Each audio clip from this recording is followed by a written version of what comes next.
तो dear students, I hope कि आप लोगों ने पिछली सारी वीडियोस को देखा होगा। तो आज के क्वेश्चंस में हम लोग जो है न्यूमेरिकल्स की प्रैक्टिस करने वाले हैं और ये एक कह सकते हैं कि टिपिकल टाइप के न्यूमेरिकल्स हैं, हॉट्स के न्यूमेरिकल्स हैं ये। और एग्ज़ाम में अगर ये क्वेश्चंस आते हैं तो 5 मार्क्स में आ सकते हैं, और नहीं तो फिर ये कह सकते हैं कॉम्पिटिटिव एग्ज़ाम्स के लिए ये क्वेश्चंस हैं। तो आइए देखते हैं कि कैसे अप्रोच किया जाता है।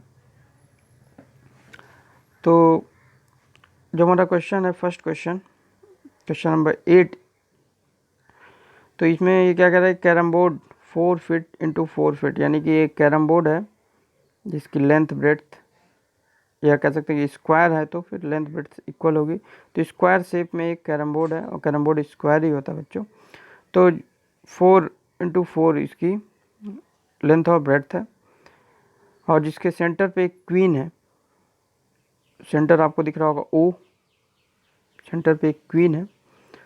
तो क्वीन जो है, आप लोग सभी लोगों ने जो है कैरम जरूर खेला होगा, तो आपको पता होगा कि हम लोग स्ट्राइकर की सहायता से जो है गोटियों को स्ट्राइक करते हैं। तो एक इस क्वीन से क्या हो रहा है, एक स्ट्राइकर आके टकरा रहा है और क्वीन डिस्प्लेस हो रहा है और जा करके अपने front moves to the front edge, यानी सामने वाले एज मतलब किनारा, तो सामने वाले किनारे से जाके स्ट्राइक कर रहा है। और स्ट्राइक करने के बाद रीबाउंड हो रहा है, यानी रिटर्न हो रहा है, और रिटर्न हो करके वो जस्ट अपोजिट वाले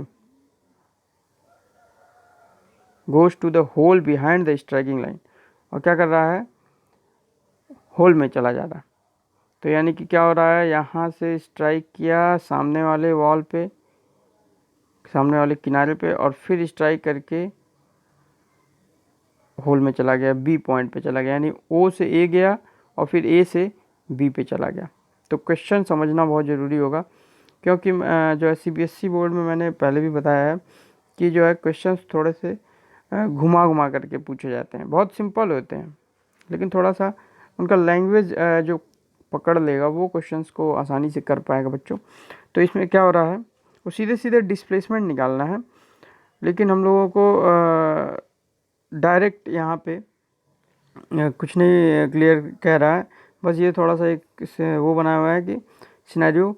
तो जो है क्वीन जो है ओ पॉइंट से ए पॉइंट पे गया है और ए पॉइंट से बी पे, चारों कोने पे इसके होल होते हैं, तो अपोजिट होल पे गया है। अब हमको चेक करना है कि क्या क्या निकालने के लिए कह रहा है बच्चों, डिस्प्लेसमेंट निकालना है क्वीन का from the centre to the front edge, यानी कि ये सेंटर है और ये फ्रंट एज है, तो डिस्प्लेसमेंट कितना हुआ, तो यानी ओ ए निकालने के लिए कह रहा है। और दूसरा क्या कह रहा है, from the front edge to the hole, यानी कि जो सामने वाले वॉल से सामने जो एज है वहाँ से होल तक, यानी ए बी निकालने के लिए कह रहा है। और तीसरा कह रहा है from the centre to the hole, यानी सेंटर से होल के बीच में, यानी कि ओ बी निकालने के लिए कह रहा है। तो बच्चों हम लोगों को निकालना क्या क्या है, आप लोग ये जरूर नोट कर लें। हम लोगों को ओ ए निकालना है डिस्प्लेसमेंट, ए बी निकालना है और ओ बी निकालना है। तो देखिए, जो क्वेश्चन समझ लिया वो तो बहुत ही आसानी से लगा लेगा इस क्वेश्चन को, क्योंकि इसमें थोड़ा सा ट्रिग्नोमेट्री यूज करना है और थोड़ा सा पाइथागोरस थ्योरम यूज करना है। दोनों ही जो क्लास 10th में आप लोगों ने पढ़ रखा है, तो क्लास 10th की ही मैथ्स इसमें यूज होने वाली है। फिजिक्स में 95% क्लास 10th की मैथ यूज होती है और 5% 11th की मैथ्स यूज होने वाली है। तो इसमें तो 11th की मैथ्स इसमें नहीं लगने वाली है, यानी अगले क्वेश्चंस में, कुछ क्वेश्चंस में जो है 11th की भी मैथ लगती है। तो उतना मैं बता चुका हूँ आपको, और जैसे जैसे ज़रूरत पड़ेगी मैं वो भी बताऊँगा। तो आइए हम इस क्वेश्चन को सॉल्व करना स्टार्ट करते हैं। तो थोड़ा सा मैं जगह बना लेता हूँ पहले तो बच्चों।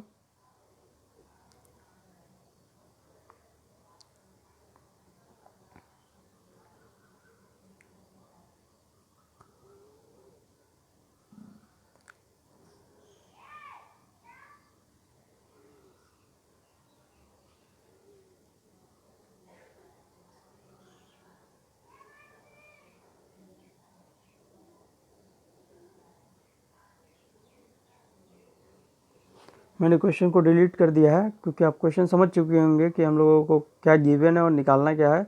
वही निकालना है, ए बी निकालना है और ओ बी निकालना है। और हमें एक चीज़ दे रखी है कि ये जो कैरम है वो 4x4 का है, फिट में ये दिया हुआ है, तो हम लोग कैलकुलेशन भी फिट में करेंगे। चाहे तो हम उसको सेंटीमीटर में भी कन्वर्ट कर सकते हैं, मीटर में भी कन्वर्ट कर सकते हैं, लेकिन अगर कोई ऐसा कुछ गिवन नहीं है तो हम लोग फिट में आंसर दे सकते हैं। क्योंकि इसके बाद हम लोगों को कोई जैसे केवल डिस्प्लेसमेंट ही निकालना है, कोई इस तरह की क्वांटिटी निकालनी होती जिसमें इसको इस वैल्यू को भी फिट करना होता, तो फिर हम लोग उसको एसआई में कन्वर्ट करने की कोशिश करते हैं जब ढेर सारी क्वांटिटीज़ होती हैं तो। लेकिन यहाँ तो सिर्फ एक ही क्वांटिटी की बात हो रही है और वो है लेंथ, तो और सारे लेंथ फिट में ही गिवन है, तो यहाँ पे कोई इसमें कन्वर्जन की ज़रूरत नहीं है। तो कुछ चीज़ों को हम एज्यूम करेंगे, क्वेश्चन में हम लोगों को जितनी चीज़ें गिवन थी और कुछ एक्स्ट्रा चीज़ों को एज्यूम करना होगा, ताकि आप लोगों को पता है कि थोड़ा सा ज्योमेट्री का भी यहाँ पे हम लोगों का जो है इसमें रोल है। तो कंस्ट्रक्शन हम लोगों को खुद करना होता है, आपको याद होगा।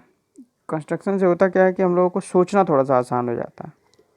क्वेश्चन है क्या ये तो पता चल गया, लेकिन सोचने के लिए सामने एक डायग्राम होना चाहिए, डायग्राम में नेमिंग होनी चाहिए। तो मैंने पूरा नेमिंग कर दिया है। सेंटर को ओ से रिप्रेजेंट किया गया, जो फर्स्ट एज पे जब सामने वाले एज पे जाके टकराया है जिस पॉइंट पे, उसको मैंने ए से रिप्रेजेंट किया हुआ है, और ये इसको बी से रिप्रेजेंट किया गया है। अब आपको पता होगा कि ये रिफ्लेक्शन फिनोमिना यहाँ पे हो रहा है, लाइट का रिफ्लेक्शन जैसे होता है उसी तरह यहाँ पे जो है गोटियों का रिफ्लेक्शन हो रहा है। तो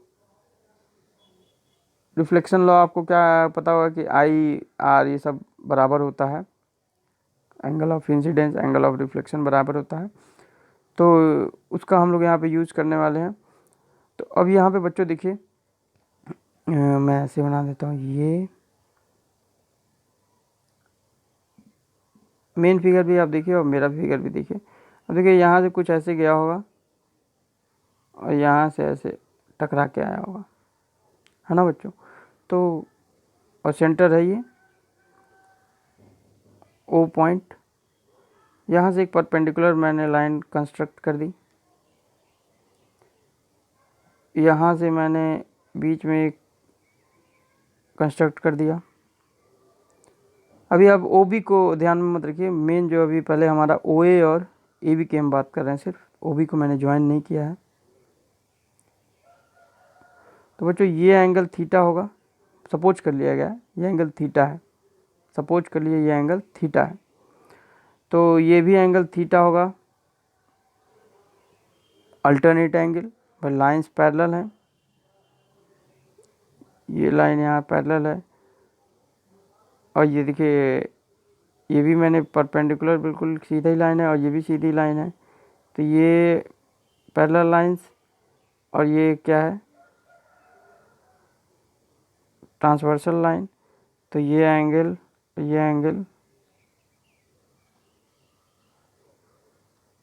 अल्टरनेट एंगल। इतना तो आप समझ पा रहे होंगे।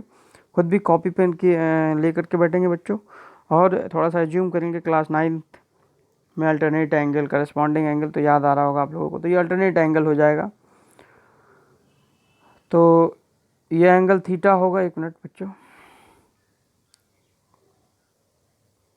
हाँ ये एंगल थीटा मैंने एज्यूम किया, तो ये भी एंगल थीटा हो गया। और क्योंकि आई और आर बराबर होता है, तो अगर ये एंगल थीटा है तो ये भी एंगल थीटा होगा। तो ये एंगल, क्योंकि ये मैंने नॉर्मल बनाया है, ये जो बनाया है नॉर्मल बनाया है, यानी ये भी परपेंडिकुलर है, ये तो परपेंडिकुलर मैंने बनाया ही है, तो दोनों पैरेलल हो गया। अब देखिए ये एंगल थीटा, तो ये भी एंगल थीटा हो जाएगा, क्योंकि आई और आर बराबर होता है। जितना एंगल इंसिडेंट रे नॉर्मल से बनाती है उतना ही एंगल रिफ्लेक्टेड रे नॉर्मल से बनाती है। तो ये इंसिडेंट रे नॉर्मल से थीटा बनाई, तो रिफ्लेक्टेड रे भी नॉर्मल से थीटा बनाई है, तो ये हो गया थीटा। अब सेम सीनैरियो यहाँ पे भी बन रहा है बच्चों। देखिए ये लाइन और स्क्वायर का ये दोनों परपेंडिकुलर, भाई ये तो नॉर्मल मैंने बनाया है परपेंडिकुलर, और ये तो स्क्वायर के साइड्स एक दूसरे के साथ परपेंडिकुलर ही होते हैं, तो ये भी परपेंडिकुलर है, ये भी परपेंडिकुलर है, यानी ये दोनों पैरेलल होंगे। और अगर ये पैरेलल है तो फिर ये एंगल और ये एंगल इक्वल हो जाएगा, अल्टरनेट एंगल। तो मैं थोड़ा सा क्लियर डायग्राम कर देता हूँ। तो देखिए ये थीटा मैंने जूम किया तो ये थीटा हो गया अल्टरनेट एंगल, ये भी थीटा हो गया अल्टरनेट एंगल, ये तो आई आर रूल लगा और यहाँ पे अल्टरनेट एंगल हो गया थीटा। तो इसका मतलब यहाँ से जितने एंगल बन रहे हैं सब थीटा हैं। यानी आपको मेन डायग्राम में ये थीटा हो गया, ये थीटा हो गया, ये थीटा हो गया, ये थीटा हो गया और ये थीटा हो गया, सभी थीटा होंगे। इसको भी क्लियर नहीं हुआ है बच्चों, यहाँ पे दो रूल लगा हुआ है। Angle of incidence ray angle of incidence is always equal to angle of reflection, और दूसरी चीज़ ये है अल्टरनेट एंगल्स आर इक्वल। तो यहाँ पे बच्चों जितना वैल्यू आई का होगा, ये इसीलिए लिखा ही गया है, यहाँ पे आई लिखा तो मैंने ये भी आई लिखा हुआ है, दोनों बराबर होगा। और यहाँ मैंने आर लिखा है तो ये भी आर लिखा है अल्टरनेट एंगल, और आई आर आपस में बराबर है, यानी पूरा ये चारों एंगल आपस में बराबर होगा। तो एंगल मैं डायग्राम में नाम बता दे रहा हूँ, आप लोग देख लीजिएगा। इसको अगर मैं नाम लिख देता हूँ, इसको मैं कुछ पी नाम लिख देता हूँ इस पॉइंट को। तो देखिए एंगल ए ओ सी आई है, मतलब एज्यूम किया गया थीटा, आप मान लीजिए कुछ भी मान सकते हैं। तो angle A O C, angle O A P, angle B A P और angle A B D angle, सारे चारों एंगल्स इक्वल हो गए। आप थीटा लिखिए, आई लिखिए, एक्स लिखिए, जो लिखना है वो लिखिए, इक्वल होंगे, मेरे कहने का मतलब ये है। तो एक चीज़ का ये एजम्पशन हम लोगों ने किया है कंस्ट्रक्शन में, और दूसरा चीज़ हम लोगों को ये पता है कि स्क्वायर है, तो स्क्वायर के ऑल साइड्स इक्वल होने वाले हैं, तो पूरी लेंथ 4 है। तो बच्चों ये सेंटर से मैंने परपेंडिकुलर अगर डाला है, ये तो परपेंडिकुलर होता ही है, ये भी एक दूसरा परपेंडिकुलर डाला है, तो जस्ट उसको आधे आधे में बांट दिया है। तो पूरी लेंथ 4 थी, तो सी डी की लेंथ देखिए ये पूरा लेंथ था, तो ये परपेंडिकुलर मैंने यहाँ से डाल दिया, तो ये पूरा 2 होगा और ये भी पूरा 2 होगा। तो इसका मतलब पूरा जो सी डी होगा वो 2 होगा।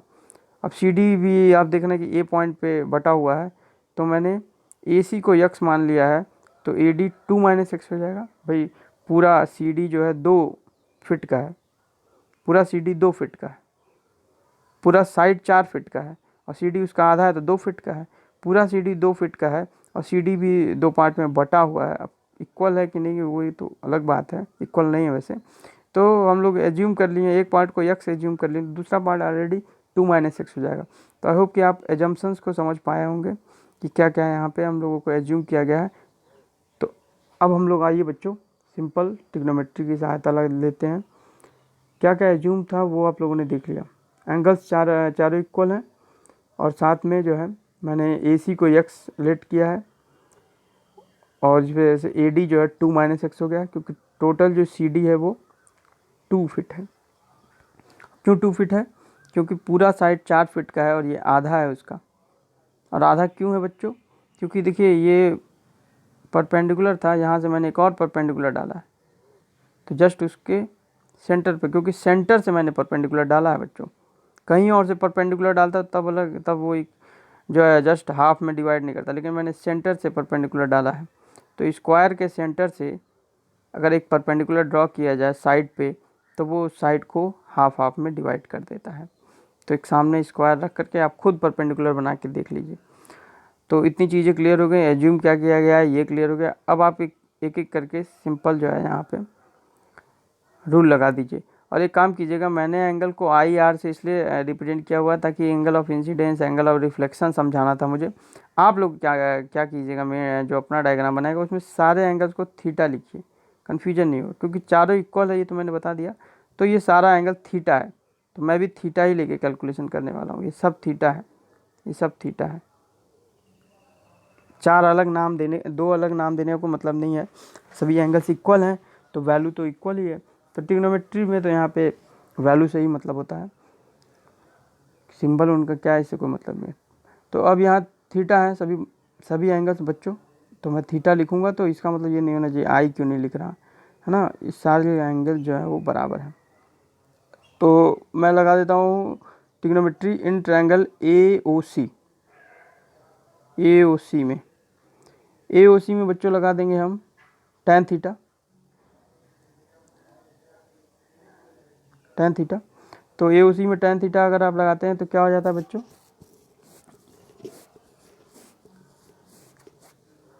Altitude upon base, tan theta equal to altitude upon base. तो इसके हिसाब से एल्टीट्यूड x हो जाएगा और बेस OC हो जाएगा। भाई ये एल्टीट्यूड है और ये बेस है, क्योंकि ये तो हाइपोटेनस है, सबसे बड़ी साइड हाइपोटेनस होती है। ये ट्रायंगल है, यहाँ एंगल है थीटा, तो ये altitude and this is your base. तो एल्टीट्यूड x बेस, ये तो ये भी 2 होगा बच्चों, क्योंकि ये पूरा तो 4 होने वाला है,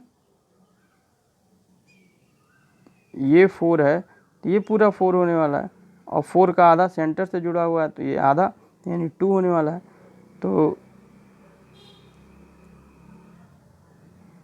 2 हो गया बच्चों। तो tan theta equal to x/2 किसमें, इन ट्रायंगल AOC। अब मैं इसमें भी लगाने वाला हूँ same tan theta he in triangle ADB। तो ADB में भी tan थीटा लगा दीजिए, ADB में इसमें भी tan थीटा लगा दीजिए बच्चों।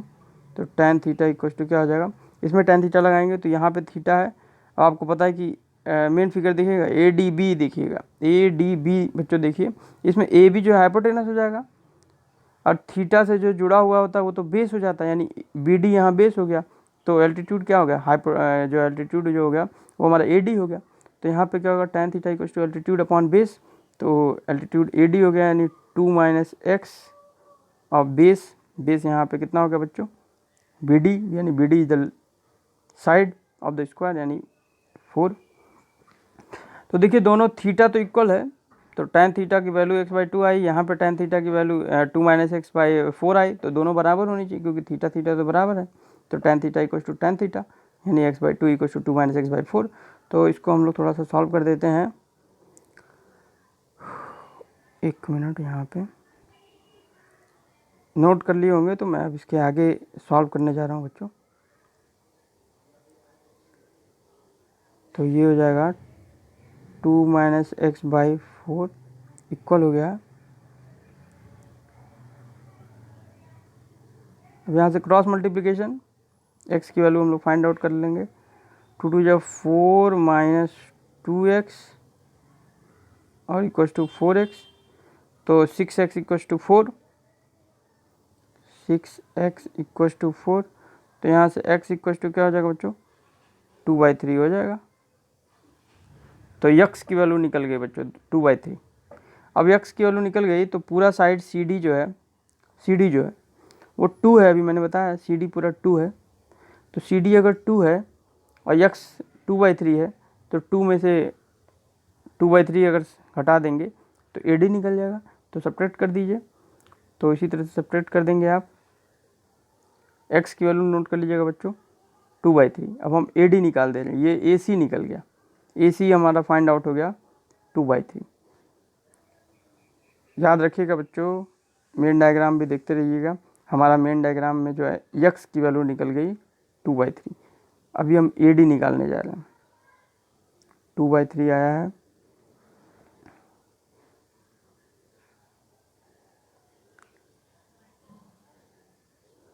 चलिए तो अभी हम लोग AD निकाल देते हैं। AD जो है वो कितना है, 2 - x है, यानी 2 - 2/3। तो ये जगह 4/3, 4/3। तो हमारा AD निकल गया 4/3, AC निकल गया 2/3। तो अभी हमारा जो है एक यहाँ पे कैलकुलेशन कर लेते हैं जो हम लोगों को निकालना था। हम लोगों को निकालना था OA। स्टार्टिंग में जब क्वेश्चन डिस्कस हुआ तो हम लोग को ये निकालना है कि सेंटर से जो सामने वाली एज है कितना डिस्प्लेसमेंट हुआ है, स्ट्राइक किया है जब। तो OA निकालना था। तो अब OA निकाल सकते हैं, क्योंकि आप एक ट्रायंगल देख रहे होंगे AOC ट्रायंगल। AOC ट्रायंगल की अगर बात कीजिए, AOC ट्रायंगल में हमें OC पता था 2 फीट, पूरा 4 फीट अभी हम बताएं 4 फीट था। तो ये सेंटर से जुड़ा हुआ है 2 फीट, तो ये 2 फीट हो गया। और यक्स हमें निकल चुका है, यक्स निकल चुका है 2/3, ये निकल चुका है 2/3। तो अब हाइपोटेनस आपको दिख रहा होगा, हाइपोटेनस है। OA जो है हम लोगों को कैलकुलेट करना है वो क्या है, हाइपोटेनस है। तो OA निकाल दीजिए।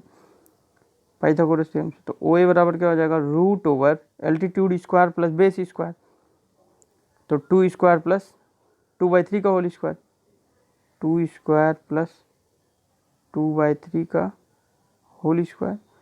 अब मैं इसको सॉल्व कर देता हूँ। जगह बच्चों यहाँ पे थोड़ा सा कम है, तो इसलिए मैं ये कह रहा हूँ कि आप साथ में नोट करते चलेंगे और साथ में सॉल्व करते चलेंगे तो कोई प्रॉब्लम नहीं होगी। बिल्कुल सिंपल मैथ्स है। अब यहाँ से आप सॉल्व कर सकते हैं, तो ये हो जाएगा आपका 2 स्क्वायर जो है 4, और ये हो जाएगा 4/9,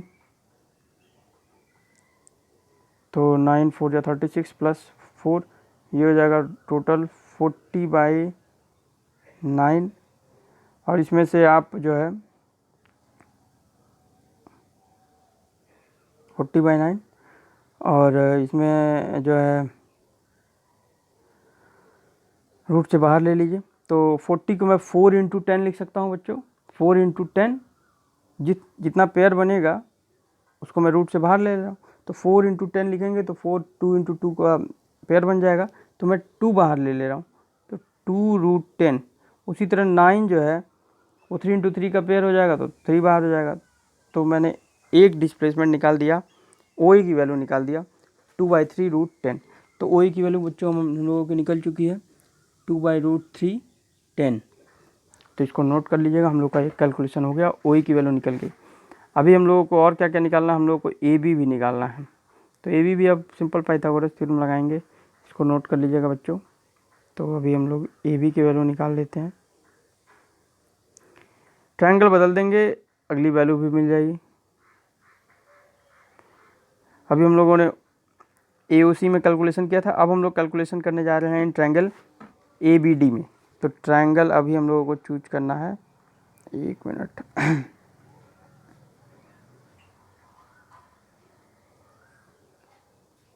ट्रायंगल ABD, ट्रायंगल ABD, इस ट्रायंगल में ABD में हम लोगों को 2 - x AD की वैल्यू पता चल चुकी है, और BD 4 फीट गिवन है। तो इस ट्रायंगल में आप लोग देख रहे होंगे ये तो 90 डिग्री है, तो पाइथागोरस थ्योरम लगाया जा सकता है। तो AD हमें पता है, 2 - x कैलकुलेट किया हम लोगों ने, 4/3 आया था, और BD गिवन है। तो अब यहाँ पे हम लोग सीधे सीधे पाइथागोरस थ्योरम लगा देंगे, तो AB निकल जाएगा, AB इज हाइपोटेनस। तो यहाँ पे फिर से हो जाएगा AB इक्वल टू क्या हो जाएगा, रूट ओवर 2 - x यानी 4/3 का होल स्क्वायर प्लस 4 स्क्वायर, तो ये हो जाएगा 16/9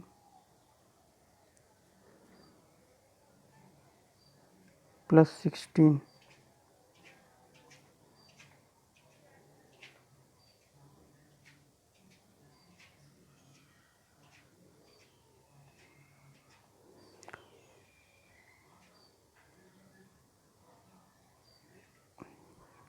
LCM लेंगे तो ये 9 हो जाएगा,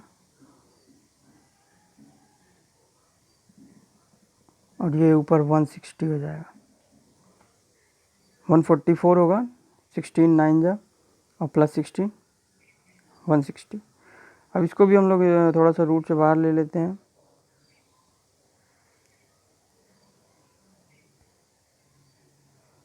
तो ये 160 को हम लिख सकते हैं 16 × 10, 16 × 10, और 16 हो जाएगा 4 × 4। तो ऊपर हो जाएगा 4, बाहर हो जाएगा √10, अंदर रहेगा, और नीचे 3।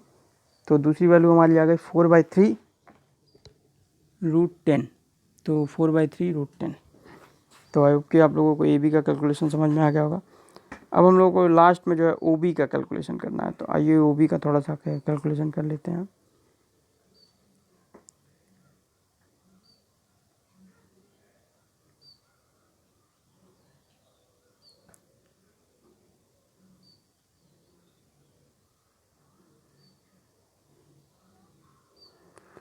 अब OB के कैलकुलेशन लास्ट जो हम लोगों को सेंटर से और जो होल है उधर का ये निकालना था, तो हम लोग एक और कैलकुलेशन यहाँ, एक और जो है कंस्ट्रक्शन करते हैं। यहाँ पे एक परपेंडिकुलर ड्रॉ कर लिया हमने,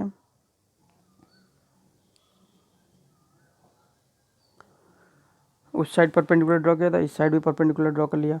अब देखिए बच्चों ये भी तो 2 ही फिट होगा, पूरा 4 फिट है स्क्वायर की साइड, तो सेंटर से मैंने परपेंडिकुलर डाला है तो 2 फिट ये हो जाएगा और 2 फिट ये है, हाफ ऑफ द साइड, तो 2 फिट ये 2 फिट ये। तो अब यहाँ पे आप देख रहे होंगे ये भी एक राइट एंगल ट्रायंगल है, तो ओ बी यहाँ पे सीधे पाइथागोरस थ्योरम लगा दिए, तो ओ बी भी क्या है, एक हाइपोटेनस है, तो ओ बी इक्वल टू हो जाएगा altitude square plus base square का रूट, तो 2 square plus 2 square, 2 square plus 2 square, तो 8 होगा, या आप कह सकते हैं कि 2√2 होगा, 2√2। सारे लेंथ याद रखिएगा बच्चों, फिट में आए हैं, मैंने कोई चेंजिंग नहीं किया है, कोई जो है कह सकते हैं कि ऐसा यूनिट का यूज नहीं किया है फिट में, तो 2√2 फिट।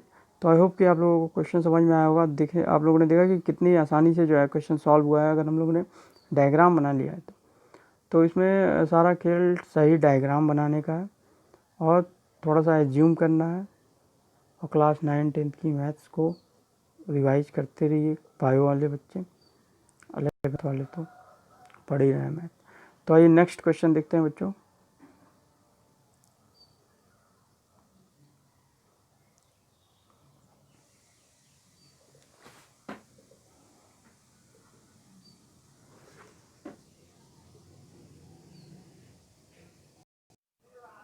तो बच्चों हम लोगों का जो सेकंड क्वेश्चन है, क्वेश्चन नंबर 9, ये है एक mosquito net over 7 feet into 4 feet bed is 3 feet high. तो यानी एक मॉस्किटो का जो है नेट है वो क्यूबाइडल शेप ले रहा है और जिसकी लेंथ ब्रेड्थ और हाइट गिवन है, 7 फीट लेंथ है, ब्रेड्थ 4 फीट है और 3 फीट उसकी हाइट है।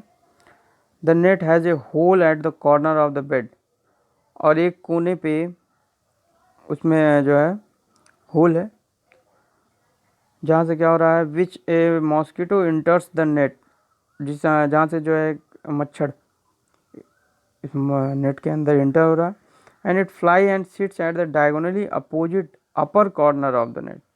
और वो क्या हो रहा है, उस होल से इंटर होते हुए diagonally upper side of the net जाके वहाँ पे बैठ जा रहा है। तो हम लोगों को सिंपल सा 2 क्वेश्चन इसमें पूछा हुआ है कि क्या जो है find the magnitude of the displacement of the mosquito, यानी मॉस्किटो ने कितना डिस्प्लेसमेंट कितना हुआ उसमें। और दूसरी चीज़ जो है पूछ रहा है कि taking the hole as the origin the length of the bed as the x axis y axis, ठीक है, write the component of the displacement, यानी ये कंपोनेंट निकालना है। तो ये क्वेश्चन बहुत ही आसान है, इतना बड़ा क्वेश्चन लिखा हुआ है, लेकिन इसमें कह सकते हैं इसका कैलकुलेशन तो कुछ है ही नहीं, देख के आंसर बताया जा सकता है। तो यही खेल है बच्चों, हम लोगों को लैंग्वेज को कैच करना होगा, बेसिक्स को ध्यान रखना होगा। कोई बहुत कठिन क्वेश्चन एग्ज़ाम में नहीं पूछा जाता है, या किसी भी एग्ज़ाम में नहीं पूछा जाता है आज की डेट में कंसेप्चुअल क्वेश्चंस आते हैं, जिसको आप कह सकते हैं कि मेमोरी बेस्ड है, और कितना फास्ट आप उस पर कह सकते हैं कि अप्रोच कर रहे हैं, कितना सही अप्रोच कर रहे हैं, इस पर डिपेंड करता है। बहुत लंबे कैलकुलेशन वाले क्वेश्चन नहीं आते हैं। तो ये उस तरह का ही क्वेश्चन है, इसमें तो देख के आंसर बताया जा सकता है कितना होने वाला है, लेकिन मैं क्वेश्चन को एक्सप्लेन कर दे रहा हूँ। तो इसमें थोड़ा सा एज्यूम करना होगा बच्चों। आप लोगों को याद होगा कि आप लोगों के घर में भी नेट यूज करते होंगे। तो ये बेड के ऊपर आपके रेक्टेंगुलर शेप में, यानी क्यूबाइडल शेप में, रेक्टेंगुलर नहीं क्यूबाइडल शेप में एक मच्छरदानी लगी हुई है, जिसकी मच्छरदानी की लंबाई जो है क्यूबाइडल क्यूब, आप भी मच्छरदानी अगर लगाते होंगे तो आप देखेंगे उसका शेप बनने के बाद जब आप उसको फिक्स कर देते हैं तो आप देखते होंगे एक क्यूबाइड बन जाता है, जैसे एक माचिस की डिब्बी जो होती है वैसा शेप बन जाता है। क्यूबाइड आप समझते होंगे, तो उसमें जो है वैसा शेप हो जाता है। मैंने क्यूबाइड क्यों कह रहा हूँ, क्यूब क्यों नहीं, क्योंकि उसकी लेंथ ब्रेड्थ हाइट सेम तो रहती नहीं बच्चों, सेम भी हो सकती है लेकिन जनरली जो है सेम नहीं होती है। तो डिपेंड करती है हमारा बेड कैसा है, उसके हिसाब से मॉस्किटो नेट होती है। तो शेप जो है उसका क्यूबाइडल है, जो हमारा क्वेश्चन गिवन है उसमें शेप कैसा है बच्चों, क्यूबाइडल है। तो इसमें क्या रहा है कि जो लेंथ ब्रेड्थ और हाइट है वो 7, 4 और 3 गिवन है। फिट में ये भी गिवन है, तो इसमें भी हम लोगों को कैलकुलेशन, इसमें कन्वर्जन करने की ज़रूरत नहीं है, क्योंकि हमें यहाँ पे डिस्प्लेसमेंट निकाल के क्वेश्चन को छोड़ देना है। कोई इसको वैल्यू कहीं और टाइम या इसके साथ रिलेट नहीं करना है। अगर टाइम वाइम के साथ रिलेट करना होता फिर हम एसआई में देखते, क्योंकि टाइम सेकंड में गिवन होता तो फिर हम एसआई में कन्वर्ट करने की कोशिश करते, लेकिन यहाँ पे भी इसकी ज़रूरत नहीं है। तो क्वेश्चन में ये गिवन है कि जहाँ से एक होल है, उस होल से, तो हमने होल को मान लिया है, आपको बच्चों दिख रहा होगा जहाँ पे हमने 0 0 0 लिखा हुआ डायग्राम है, इसको ओरिजिन मानने के लिए क्वेश्चन में गिवन है कि उस होल को आप ओरिजिन मान लीजिए।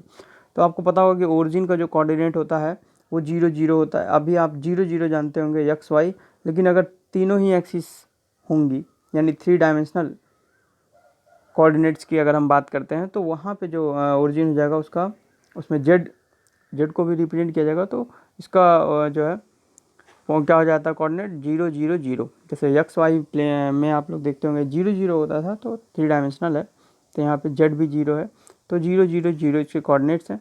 यहाँ से सारा हम लोगों को मेजरमेंट देखना है, क्योंकि देखिए डिस्प्लेसमेंट देखने के लिए हमें एक रेफरेंस पॉइंट लेना इंपॉर्टेंट हो जाता है।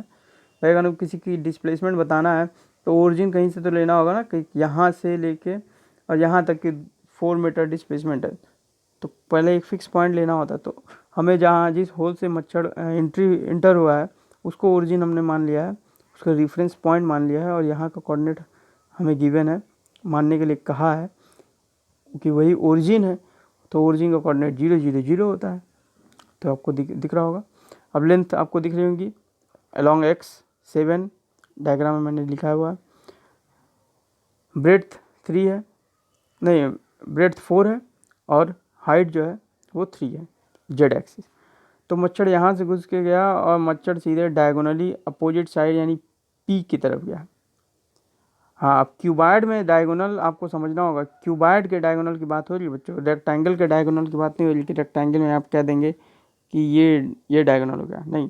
क्यूबाइड में एक कोने से लेकर के और उसके लेंथ ब्रेड्थ और हाइट को ध्यान में रखते हुए आप एक माचिस की डिब्बी सामने रखिए, और उसमें एक कॉर्नर से लेकर के एक वॉल का डायगोनल की बात नहीं हो रही है बच्चों। अगर आप एक वॉल के डायगोनल की बात करेंगे तो फिर यहाँ से वो कुछ यहाँ जाएगा, इसलिए आपको डायगोनल दिख रहा होगा। ये रेक्टेंगल का डायगोनल होता है, लेकिन क्यूबाइड के डायगोनल का मतलब एक कोने से इस कोने पे जा रहा है, पी पॉइंट पे जा रहा है, और इसमें ढेर सारे डायगोनल हो सकते हैं, लेकिन इसमें क्या रहा है कि वो किस तरफ जा रहा है, कौन से डायगोनल पे जा रहा है बच्चों। लिखा हुआ which mosquito enter the net it is fly and sit side diagonally opposite upper corner of the net. Upper यानी यहाँ से एक डायगोनल तो जो है ये इस साइड अपर वाले में जा रहा है,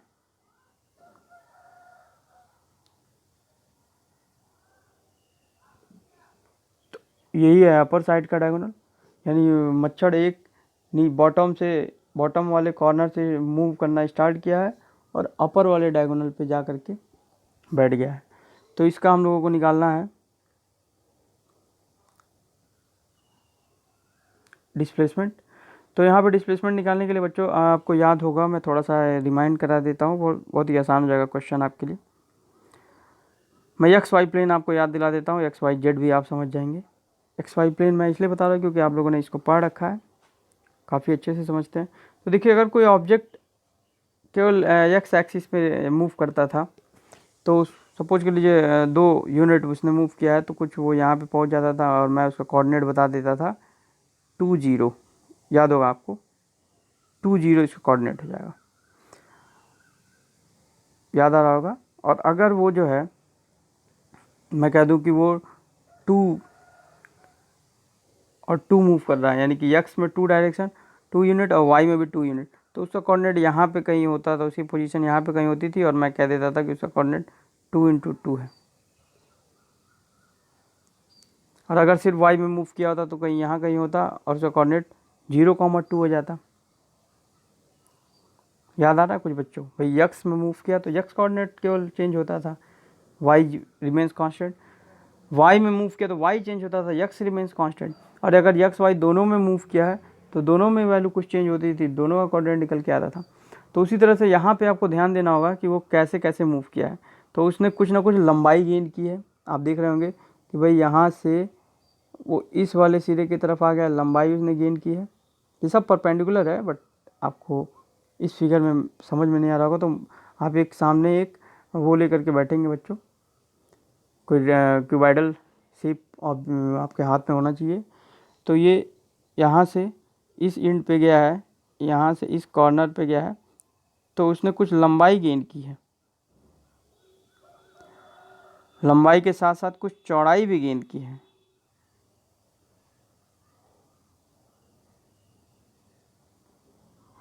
और उसने कुछ ऊंचाई भी गेन की है, क्योंकि वो नीचे से स्टार्ट किया था, अपोजिट टॉप पे जाके बैठा है, तो कुछ ऊंचाई भी गेन की है। तो उसने लंबाई, चौड़ाई, ऊंचाई तीनों में ही इसके डिस्प्लेसमेंट होने हैं। याद रखिएगा, अभी मैंने बताया ना कि अगर सिर्फ यक्स में तो यक्स में चेंज होता था, वाई में तो वाई में चेंज होता था, यक्स वाई दोनों में होता था तो दोनों में चेंज होता था। तो उसी तरह यहाँ पे लेंथ, ब्रेड्थ और हाइट तीनों में मूवमेंट हुआ उसने किया है, तो उसका जो है पोजीशन तीनों में चेंज होगा। जैसे वहाँ दोनों में चेंज होगा, यहाँ पे तीनों में चेंज होगा। और कितना कितना मूव किया तो ये तो बताने की ज़रूरत नहीं है, क्योंकि हमें जो है तीनों साइड्स गिवन है, तीनों इसके डायमेंशंस हमें गिवन है, 7, 4 और 3 है। तो इसका यहाँ पे जो है कितना हो जाएगा, इसका कोऑर्डिनेट क्या हो जाएगा बच्चों, भाई लेंथ कितना गेन, 7 इंक्रीज हुआ है 2 यूनिट, तो यहाँ कितना यूनिट, 7 फीट यानी 7 यूनिट। ब्रेड्थ कितना, 4। हाइट कितना उसने गेन किया है, 3 यूनिट।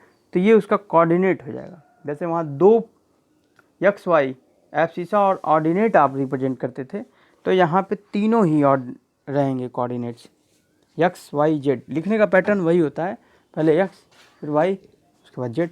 तो एक्स वाई जेड मैंने लिख दिया, तो ये चीज़ क्लियर हो रहा होगा। अब आपको थोड़ा सा वेक्टर का यहाँ पे यूज करना है। तो आपको याद होगा मैंने वेक्टर को पोजीशन वेक्टर बनाना आपको बताया था कि अगर हमें कोऑर्डिनेट्स गिवन हो तो हम उसको पोजीशन वेक्टर कैसे लिखते हैं। यक्स के लिए मैंने बताया था कि आई यूनिट वेक्टर का यूज किया जाता है, हमें इन्हें डायरेक्शन देना है, कहने का मतलब। तो डायरेक्शन देने का काम कौन करता है, यूनिट वेक्टर करता है। और यक्स डायरेक्शन से रिप्रेजेंट करने के लिए आई, वाई डायरेक्शन रिप्रेजेंट करने के लिए जे, और जेड डायरेक्शन रिप्रेजेंट करने के लिए के यूज करते थे। कुछ याद होगा आप लोगों को, वेक्टर के स्टार्टिंग में आप मैंने बताया था। तो ये क्या हो जाएगा, इसको लिखा जा सकता है 7i 4j और 3k।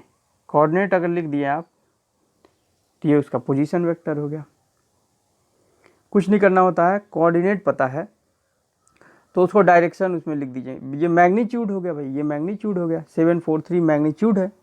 अब यहाँ पे हमें पोजीशन बताना है, डिस्प्लेसमेंट बताना है, तो यहाँ पे डायरेक्शन चाहिए, क्योंकि डायरेक्शन भी होती है। तो डायरेक्शन बताने के लिए एक्स डायरेक्शन बताने के लिए आई है, वाई डायरेक्शन बताने के लिए जे है, और जेड डायरेक्शन बताने के लिए कौन सा यूनिट वेक्टर यूज करते हैं, के। तो के लिख दिया गया, 7i 4j 3k। अब इसका मैग्नीट्यूड निकालना है बच्चों। तो मैग्नीट्यूड निकालने का फार्मूला आप लोगों को पता होगा, नहीं पता तो मैं बता देता हूँ। इतना काम हो गया, इतना चीज़ आप कर लिए, तो अब तो कुछ करना नहीं है, सीधे सीधे कैलकुलेशन करना है। मैग्नीट्यूड निकालने का बच्चों फार्मूला होता है, सभी जो कोफिशिएंट्स हैं उनके स्क्वायर का रूट, मॉड ए निकालना। जब मैंने ए बताया था 3i + 4j + 7k, तो मैंने बताया था कि जो है उसमें आप लोगों को मॉड निकालने के लिए क्या करते थे, मॉड ए यानी मॉडुलस वैल्यू ऑफ ए निकालने के लिए क्या करते थे, कोफिशिएंट्स के स्क्वायर का सम करके और उसका रूट कर देते थे। तो यहाँ पे भी वही करेंगे, 7 स्क्वायर + 4 स्क्वायर + 3 स्क्वायर और ओवरऑल इसका रूट कर देंगे, तो ये निकल के आ जाएगा 74, क्योंकि 49, 16 और 9, 16, 9, हाँ 74 आ जाएगा बच्चों। तो पहला चीज़ इसमें क्लियर हो गया। और दूसरी चीज़ हम लोगों को इसमें क्वेश्चन में कह रहा है कि सबका मैग्नीट्यूड बताना, अलग अलग x axis, y axis, z axis का मैग्नीट्यूड बताना है। तो एक्स एक्सिस का मैग्नीट्यूड आपको दिख रहा होगा, ये आई जो डायरेक्शन है, तो मैग्नीट्यूड कितना है, 7 है। वाई का मैग्नीट्यूड कितना है, 4 है। जेड का मैग्नीट्यूड कितना है, 3 है। तो पहला क्वेश्चन में हमें पूरे पोजीशन का जो है डिस्प्लेसमेंट बताना था, डिस्प्लेसमेंट का मैग्नीट्यूड बताना था, जो कि 74 हो जाएगा। और सिर्फ एक्स एक्सिस, वाई एक्सिस और जेड एक्सिस की तरफ उसका मैग्नीट्यूड वो बताना है, कंपोनेंट बताना है। तो कंपोनेंट ये हो जाएगा आई का 7, जे का 4, यानी जे वाई एक्सिस में 4 और जेड एक्सिस में 3। तो दोनों आंसर इसके हो गए।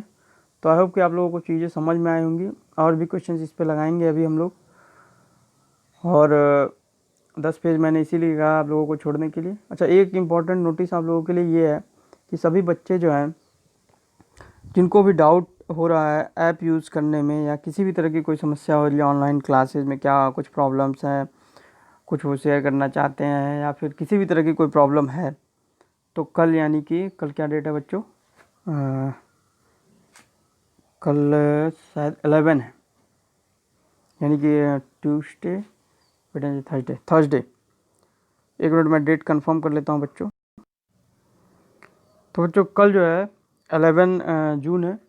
तो 11 जून को हमारे विद्यालय में जो है कुछ डेमो क्लास रखा गया है, जिसमें सभी बच्चे जो है, सभी बच्चे नहीं, जिन बच्चों को डाउट है, किसी भी प्रकार का डाउट हो, चाहे वो मोबाइल को यूज करने से लेके प्रॉब्लम हो, ऐप्स को यूज करने से लेके प्रॉब्लम हो, या कैसे पढ़ाई करनी है इससे रिलेटेड कोई प्रॉब्लम हो, कोई किसी भी तरह की कोई समस्या हो, कोई सब्जेक्ट समझ में नहीं आ रहा हो उससे रिलेटेड कोई समस्या हो, कैसे हमें सेंड करना है, पीडीएफ कैसे बनाना है, इवन पढ़ाई से रिलेटेड XYZ कोई भी समस्या हो, किसी भी प्रकार का डाउट हो, तो वो स्कूल पे 10 बजे आएंगे।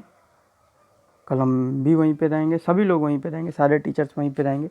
तो वो जो है हर तरह के डाउट्स को आपको क्लियर किया जाएगा। हाँ, कुछ चीज़ों का आप ध्यान रखेंगे कि जो है अपनी तैयारी के साथ आएंगे।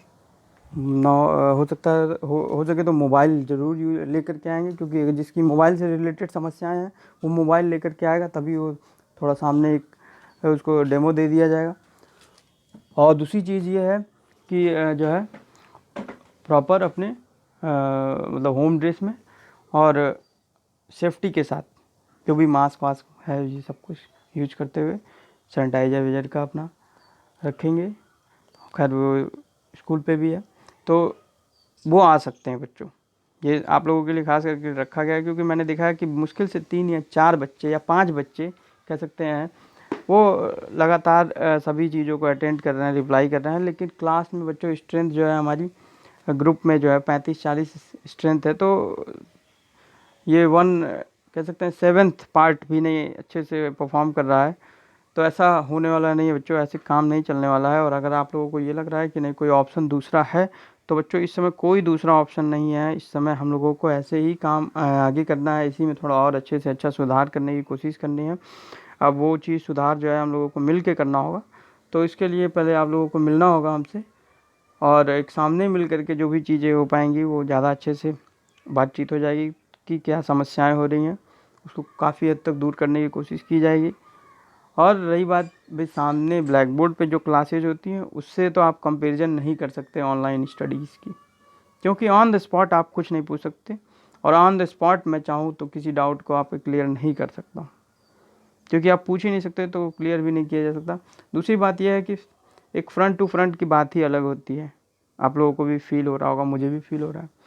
तो ये चीज़ है, लेकिन फिर भी हम लोग पूरे प्रयास करेंगे, और वो लोग ज़रूर आएँ, क्योंकि फिर इसके बाद फिर प्रॉब्लम होंगी, तो फिर समस्याएं होंगी, अलग अलग में रखना पॉसिबल नहीं है, और डेली डेली एक चीज़ किया नहीं जा सकता इस समय।